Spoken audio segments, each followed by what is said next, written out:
Hello everyone, আসসালামু আলাইকুম। আমি সঞ্জিতা বলছি চিটাগং থেকে। কেমন আছেন আপনারা সবাই? আশা করছি ভালো আছেন। আল্লাহর অশেষ রহমতে আপনাদের সবার দোয়ায় আলহামদুলিল্লাহ আমিও ভালো আছি। চলে আসলাম আপনাদের জন্য নতুন আরেকটা ব্লগ ভিডিও নিয়ে। আশা করি আজকের ভিডিওটাও আপনাদের ভালো লাগবে। সকাল থেকেই ভিডিওটা শুরু করছি। এখন সকাল 8:30 বাজে। তো এখন চলে যাচ্ছি আমি ছোট ছেলেকে নিয়ে ডক্টরের কাছে। তো বড় ছেলে যেহেতু আছে তো ওকে তো একা রেখে যেতে পারছি না, মানে ও মন খারাপ করবে। আর আমরা যেহেতু সকালেই উঠে যাই, ও একা একা বসে কী বা করবে, তো ওকে সহ নিয়ে চলে গেলাম। আর দেখতেই তো পেলেন কীরকম বৃষ্টি, মানে খুব ঝুম বৃষ্টি হচ্ছিল আমরা যখন বাসা থেকে বেরিয়েছিলাম।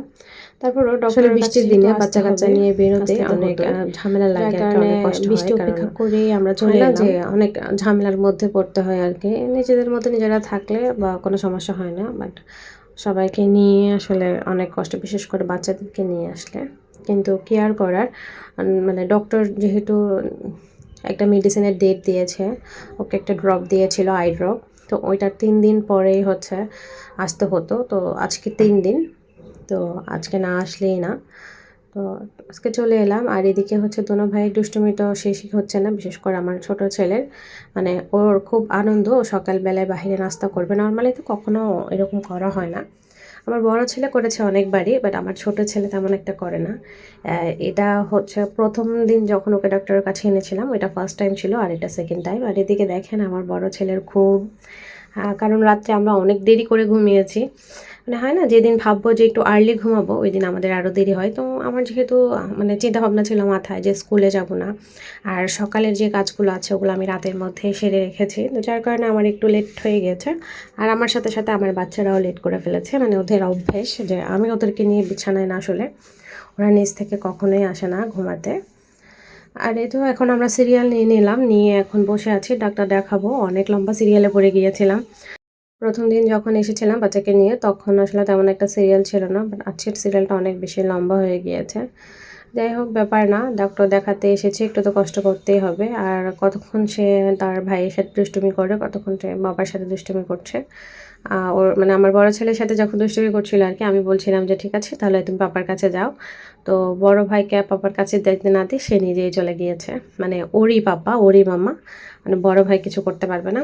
যাই হোক, ডক্টর একটাকে দেখালাম, উনি পাওয়ার দিল। এখন সিনিয়র ডক্টরের কাছে পাঠিয়েছে। এই যে আমি তো গেলাম না, আমার ভয়ই লাগছিল। ডক্টর কী না কী বলে, আসলে আমার মাথায় অনেক রকমের টেনশন কাজ করছিল। তো আপনাদের ভাইয়াও আসলো, আসলে ওর মুড দেখেই আমি বুঝতে পেরেছি আসলে যে ব্যাপারটা একটু সিরিয়াস। তো কিন্তু কী আর করার, আসলে রিজিকে যেটা আছে সেটাই হবে।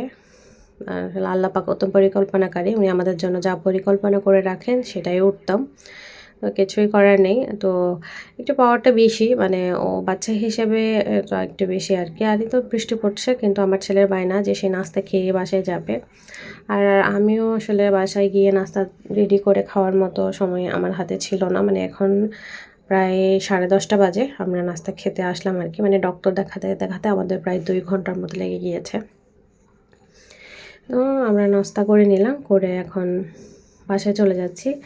এর মধ্যে আপনাদের ভাইয়া হচ্ছে নেমে গিয়েছে, মানে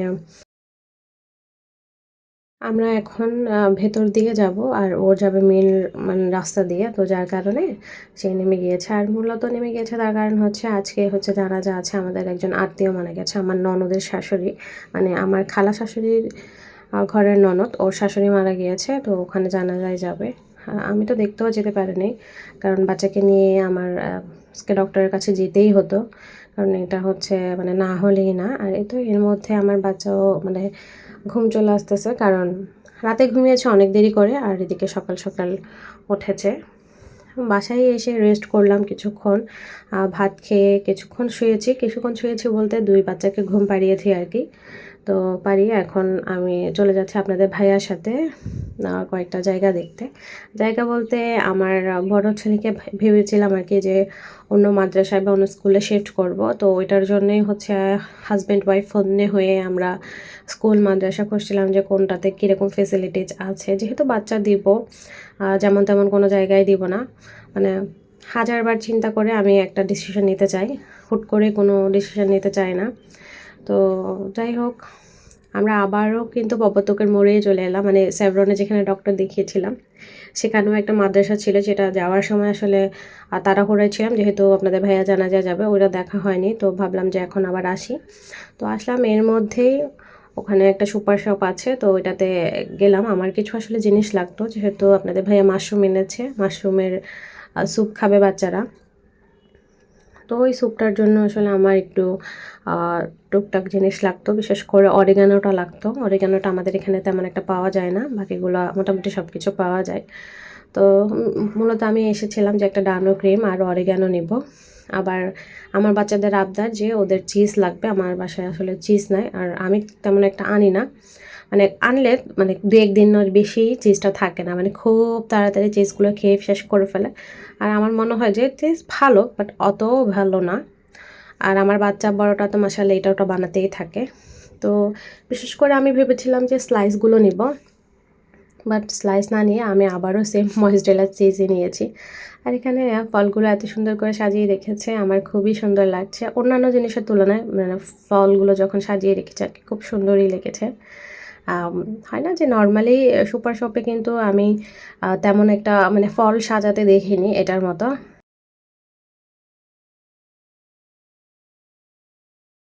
বিশেষ করে এটা যেহেতু মানে মধুর মৌসুম আমাদের বাংলাদেশের জন্য, তো সেই হিসেবে হয়তো ফ্রুটস, সব রকমের ফ্রুটসই রেখেছে।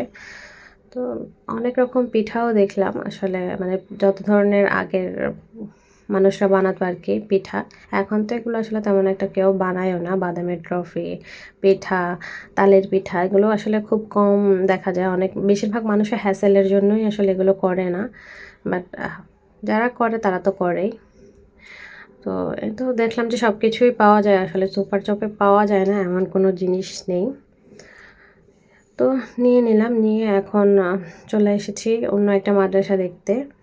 আসলে আমি জানি না আজকে আমি কী ভেবে কী ক্যামেরা করেছি বা কীভাবে কী করেছি, আমার আসলে অনেকগুলো ভিডিওই হচ্ছে ওলটপালট হয়ে গিয়েছে, যার কারণে কাট করতে হয়েছে। আপনাদেরকে অনেকগুলো ভিডিও আমি শেয়ার করতে পারিনি, মানে আমি আড়াআড়ি করে ধরেছি, যার কারণে পারিনি আর কি। তো ফাইনালি আমরা 4-5টা মাদ্রাসা দেখার পর আমরা হচ্ছে আবাসিক পাচ্ছিলাম না, যেগুলো নন আবাসিক ছিল ওইগুলো ভালো লাগছিল, যেগুলো আবাসিক ছিল ওগুলো আমাদের একদমই ভালো লাগছিল না। যাই হোক, আমি যে শপিংগুলো করেছি সুপার মল থেকে সেগুলোই দেখাচ্ছি। আমি এখানে হচ্ছে মানে সাবানের একটা কম্বো নিয়েছি আর কি, যেখানে ছিল হচ্ছে সার্ফ এক্সেল, তারপর হচ্ছে ভিম লিকুইড, তারপর ছিল হচ্ছে ওয়াশরুম ক্লিনার, আরেকটা ছিল মেবি হচ্ছে ওয়াশিং মেশিনের কাপড় ধোয়ার লিকুইড আর কি। যাই হোক, সেদিনের মতো আর কোনো ভিডিও করিনি, তো পরদিন শুক্রবার ছিল। আর এই তো আমার রাজপুত চোখে গ্লাস দিয়ে কেমন লাগছে জানাতে ভুলবেন না, আর অবশ্যই আমার বাচ্চাকে দেখে কেউ মাশাআল্লাহ বলতে ভুলবেন না। আমার বাচ্চার জন্য সবাই দোয়া করবেন, আমার বাচ্চাটা যেন সুস্থ থাকে, ভালো থাকে। তো ওকে চশমা পরিয়েছি, আর আজকে ওকে জুব্বা পরিয়ে দিয়েছি, ওর বড় ভাইয়ের জুব্বা, এটা আমার বড় ছেলের। যখন বড় ছেলের জন্য এই জুব্বাটা আনা হয়েছিল তখন ওর সাইজে হচ্ছিল না, মানে এটা আমার ননদের শ্বশুর এনেছিল আমার ছেলের জন্য, তখন আমার ছেলে মাশাআল্লাহ আরও বেশি লম্বা ছিল, তো ওর গায়ে আসলে হচ্ছিল না ওইটা। তো এটা এখন ওর ভাই পরে। আর এই তো আমার ছোট রাজপুত্রটা নামাজে যাচ্ছে, ওর বাবা ছেলে তিনজনেই যাচ্ছে। তো আমার ছেলেকে একটু আমি স্পেশালি মানে ছবি তুলেছি আর কি, যে ও প্রথমবার গ্লাস পড়েছে ওর জীবনে, তো আমি একটু স্মৃতি হিসেবে থাকুক, ভালো বা খারাপ, বাট স্মৃতি হিসেবে থাকুক আর কি। আসলে এখন নর্মাল, এটা আসলে এই বিষয়টা নর্মাল যে এখন বেশিরভাগ মানুষই গ্লাস পরে, আর ও হচ্ছে এটা বায়োলজিক্যালি পেয়েছে, এটাতে কারো কোনো হাত নেই বলতে পারেন, আল্লাহ হুকুম করেছে তাই হয়েছে। আর এর মধ্যে দেখলাম যে তুষিও আমার সঙ্গে সঙ্গে চলে এসেছে, মানে ওর যত ঝামেলা আর কি ও আমার সঙ্গে সঙ্গেই থাকছে আজকে কয়েকদিন ধরে। আর এই যে দেখতেই পাচ্ছেন আমার রুমের কি অবস্থা, মানে আমি গতকালকে রাতে অনেক বেশি টায়ার্ড ছিলাম, তাই কোনো রকম একটু বিছনাটা করে ঘুমিয়েছি আর কি, সব কিছু ভালো করে গুছাতে পারিনি। তো এখন ভাবলাম যে ওরা বাবা ছেলেরা যেহেতু নামাজে চলে গিয়েছে, এখন আমার কাছে অনেকটা সময় আছে, মানে আমিও নামাজ পড়বো, বাট এর ফাঁকে হচ্ছে আমি বিছনাটা ঝেড়ে নিচ্ছি। আর ওরা নামাজে যাওয়ার আগেই হচ্ছে আমি মোটামুটি কিচেনের কাজ সেরে ফেলেছি। কিচেনে আমার তেমন একটা কাজ নেই, তরকারি রান্নার কাজটা আমার শাশুড়ি মাই করবেন, তো ওইদিকে আমার প্যারা নেই। তো আমি ভাবলাম যে আমি একটু রুমটা গুছিয়ে নিই, ওরা আস্তে আস্তে যদি গোছাতে পারি আর কি হলে হয়ে যাবে, আর হয়ে গেলে তো ভালোই। তো আমি নতুন আরেকটা বেডশিট পেতে নিয়েছি। নতুন বলতে বেডশিটটা অনেক আগের, মানে ধোয়া আর কি। আগে থেকেই ধোয়া ছিল, তো ভাবলাম এটাই বিছিয়ে দিই। আর আমার কেন জানি একটু পুরাতন হলে বেডশিট বিছাতে ইচ্ছে করে না, বাট আজকে নিরুপায় হয়ে বিছাতে হলো। এটা আসলে তেমন একটা পুরাতন হয়নি, কিন্তু আসলে অনেক দিন আগের। তো আমি বিছানা ঝাড়া শেষ করতে করতে বাবা ছেলেরা নামাজ পড়ে চলে এসেছে। যেহেতু আমাদের একদম বাসার পাশেই মসজিদ, মানে একদম কাছে, 1 থেকে 1.5 মিনিট লাগে হয়তো মসজিদে যেতে। তো একদমই যেহেতু পাশাপাশি, ওরা খুব তাড়াতাড়ি নামাজ পড়ে চলে এসেছে। আর আমি যেহেতু আস্তে আস্তে করছিলাম, মানে আর আমার কেন জানি না, মানে খুব যে কাজটাই আমি করি না কেন, মানে গুছিয়ে করতে আমার ভালো লাগে। হয় না যে তাড়াহুড়ো করে আমি কোনো কাজ করি না বা করতে পারিও না। আমি চেষ্টা করি যে যে কাজটা আমি করব একটু সময় লাগুক, কিন্তু এটা যেন বেস্ট হয়। আর এই বিশেষ করে বালিশের কাভারগুলোর জন্যই হচ্ছে আমি এই বেডশিটটা বেছাচ্ছিলাম না। মানে বালিশের কাভারগুলো একটু কালারটা কেমন যেন ধোঁয়াশা হয়ে গিয়েছে। কিন্তু আজকে ওই যে বৃষ্টি পড়ছে আজকে অনেক দিন, তো বেডশিট তো আসলে ধোয়া হচ্ছে না তেমন একটা, ভালো করে ধোয়ার সময়ও পাচ্ছি না। তো সেজন্যে হচ্ছে এটা বেছাতে হলো। যাই হোক, খারাপ লাগছে না, মোটামুটি ভালোই লাগছে। আর আমার সবথেকে আসলে বিরক্তিকর লাগে হচ্ছে বালিশের কাভার বা কোরবালিশের কাভার পরাতে। আর এদিকে আমার ছেলের কাণ্ড দেখেন, সে তার চশমা এখানেই ফেলে গিয়েছে। তো আমি ওর বাবাকে বলছিলাম যে চশমাটা সরিয়ে রাখো, চশমাটা তো নষ্ট হয়ে যাবে। কারণ বাচ্চা মানুষ তো, মানে কান ব্যথা করছে, তারপর নাকের পাশ দিয়ে ব্যথা করছে। ও মানে কিছুক্ষণ পরে পরে হচ্ছে খুলে ফেলছে, আর অভ্যস্ত না আসলে। ইনশাআল্লাহ আস্তে আস্তে হয়ে যাবে। আর আমি চাই যে হয়ে যাক, যেহেতু ওর এটা মানে দরকার। ডক্টর ওকে বলেই দিয়েছে যে আজীবনই কেউ চশমা ক্যারি করতে হবে, বিশেষ করে 18 বছর পর্যন্ত ক্যারি করতে হবে, যতক্ষণ না ও নিজে থেকে কোনো কিছু, মানে বিকল্প কিছু আর কি করতে পারছে। যাই হোক, এখন আমি গোসল করতে যাব। ওদেরকে ভাত দিয়ে এসেছে বাবা ছেলে সবাইকে, বললাম যে তোমরা খেয়ে নাও, আমি গোসল করে নামাজ পড়বো। আর এই তো আমার হাতে ব্লক করা একটা জামা আমি নামিয়ে নিলাম। জামাটা একদম প্লেন কিনেছিলাম, বাট এত সাদামাটা ছিল, আমার মনে হচ্ছিল যে আমি একটু প্রিন্ট করি, এটাতে ভালো লাগবে। তো আমি নিজ হাতে এখানে প্রিন্ট করেছি। নিজের মানে করা আসলে কিছু যতই না হয় না, আমি জানি আমি পারফেক্ট না, আমি মানে খুব সুন্দর করে যে গুছিয়ে করতে পারি তা না, মোটামুটি প্রিন্ট করতে পারি। তো সিম্পলি যেটা করতে পেরেছি আর কি, সিম্পল শর্টকাটের মধ্যে। ড্রেসটা কিন্তু অনেক বছর আগে, প্রায় 2-2.5 বছর হয়ে গিয়েছে আমি এটা প্রিন্ট করে ফেলে রেখেছি, বাট এখনও পরবো করে পরা হয়নি। আজকে ফাইনালি ভাবলাম এটা পরি। যাই হোক, দেখতে দেখতে ভিডিওর শেষ পর্যায়ে চলে এলাম। আমার ভিডিওটা কেমন লাগলো অবশ্যই একটা লাইক কমেন্ট করে জানাতে ভুলবেন না। আর আমার জামার প্রিন্টটা কেমন হয়েছে অবশ্যই কমেন্টে জানাতে ভুলবেন না। আপনাদের কাছে যদি ভালো লাগে আমার চ্যানেলটা সাবস্ক্রাইব করে আমার পাশেই থেকে যাবেন। এতক্ষণ আমার সঙ্গে থাকার জন্য সবাইকে অসংখ্য ধন্যবাদ। আজকের মতো বিদায় নিচ্ছি। আল্লাহ হাফেজ, আসসালামু আলাইকুম।